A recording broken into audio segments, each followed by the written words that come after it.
ويوم تشقق السماء بالغمام ويوم تشقق السماء بالغمام ونزل الملائكة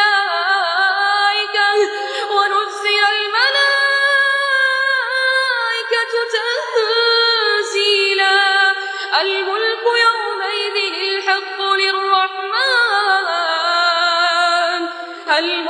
يومئذ الحق للرحمن وكان يوما على الكافرين عسيرا ويوم يعض الظالم على يديه